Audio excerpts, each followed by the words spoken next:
What is the difference between business storytelling and fairy tales? Well, one deals with truths.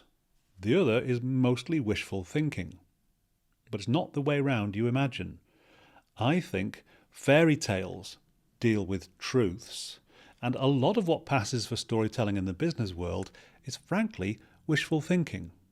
And I think there's an awful lot we can learn as business storytellers from the world of fairy tales, and who better to guide us than Philip Pullman in this book called Demon Voices, which are essays on stories and storytelling. Pullman is the author of His Dark Materials, the Northern Lights trilogy, and he's a fantastic children's storyteller. So let's see what he has to say about the art of storytelling and what we can steal like magpies from fairy tales and bring them into the world of business storytelling. Now, the first point that Pullman makes is that fairy tales travel light. You don't get a lot of backstory with a fairy tale. In fact, you get once upon a time and then you're off. In fact, you get these kind of almost two-dimensional characters. You don't need to know a lot about them. They can say, okay, once upon a time there was a wise old king who had 3 beautiful daughters. And his point is, they're like little paper cutout characters. There's no kind of, there's no real characterization. There's no backstory about the king's childhood or the 3 daughters, what they do when they're, when they come home from school. You don't get it. You've got the wise king, 3 beautiful daughters, and then you get the action. In this case, it could be one day a dragon turned up on the borders of the kingdom, and the king said to his daughters, off you go. So the story, we just get straight into it. That sort of flat characterization of you don't need a lot of detail, you just need to get to the action, reminds me of something that a famous actress, I think it might have been Miriam Margolyes, once said. She was talking to a director about inhabiting the character, and he was trying to explain the kind of character's backstory.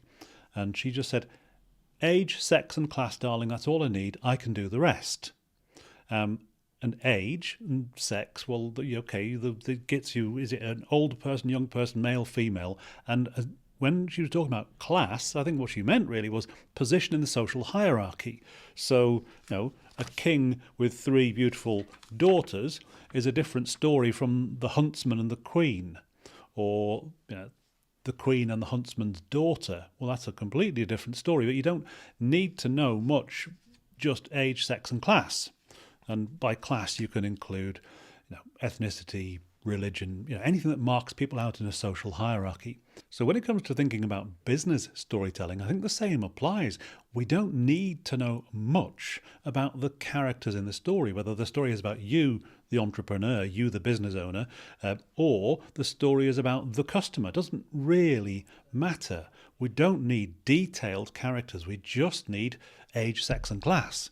Okay, now the other thing we need is motivation. And there's a great line in the book where Pullman says there are 3 very interesting laws of the quest that the character is on. The protagonist's task must be hard to do. It also must be easy to understand. And a great deal must hang on the outcome. So I translate Pullman's work like this. You can see I've written it in the margins. The customer must be someone we recognise. They have a hard problem, but it's easy to understand. And, just like Pullman, a great deal must hang on the outcome. So if my target customer is, for example, in construction, well, I could say, okay, I was talking to a client recently who also works in construction, and his challenge was that his own engineers were not nailing the sales pitch when they were going in to see clients. In fact, they were treating the clients like the client was a bit stupid, and they were losing work because of it. Now, that's a little story. The character is just like a paper cutout. Here's an engineer who worked in construction. Okay, but someone you recognise. The challenge is also a problem you can understand, but it's hard to solve. How do you stop your colleagues from treating customers like they're a bit stupid? And there's a lot riding on it because we're losing clients we should be getting. So there you go. There's a fairy tale-esque way of getting into business storytelling where you just go, right, I don't need to give you a lot of backstory. Here's a cut-out character, a little paper figure, and I'm just going to launch them straight into the action. So it's someone you recognize with a problem that's hard to solve, but easy to understand, and a lot rides on the outcome. Okay, so that's the first lesson I take from Philip Pullman. There's another great line from Pullman in this passage. He says, one comment that struck me is by David Mamet, the film director.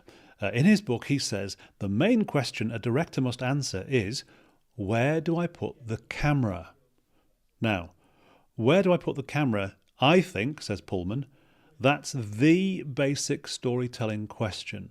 Where do I, the storyteller, put the camera? Because I'm describing a scene, right? Like a scene in a movie. I'm describing a scene. And where I put the camera, do I put it on the customer's side of the desk? Do I put it on the employee's side of the desk? Do I put it up high looking at both of them? Where do you put the camera? Okay. If you don't know where the camera is in the story you're telling, you're not telling a story. Because if you were telling a story, you framed it like a movie director has framed a shot, and you're telling us what's happening inside that frame. And if there's no frame, there's no scene, there's no movie, there's no story. In Storyteller Tactics, probably the most useful card in the box is one called Movie Time, which basically tells you how to frame your story like a little movie. The third and final lesson I've taken from Philip Pullman about why business storytelling should be more like fairy tales comes from this passage. Fairy tales are ways of telling us true things without labouring the point. They begin in delight and they end in truth. But if you start with what you think is truth, you'll seldom end up with delight. It doesn't work that way round. You have to start with fun. And I've noticed this when I'm helping clients to tell their story. Often the client comes to me because they have a fundamental truth they want to get across. But I can't really get to grips with it. And that's not what I help them with. I don't help them with the facts, the truth of the story. What I help them with is finding the delight. So finding something that's funny, finding something that's curious, finding something that's awe-inspiring, to the point where in the opening 10 seconds, 15 seconds, in that opening moment of the story, people are going to go, ha, right, and then you've got them till the end when you deliver the truth. So I feel that is my job, is not to help people be more clear, although I do help people write more clearly. My job, I think, is to find the delight in the story that will bring us in and keep us there until the end.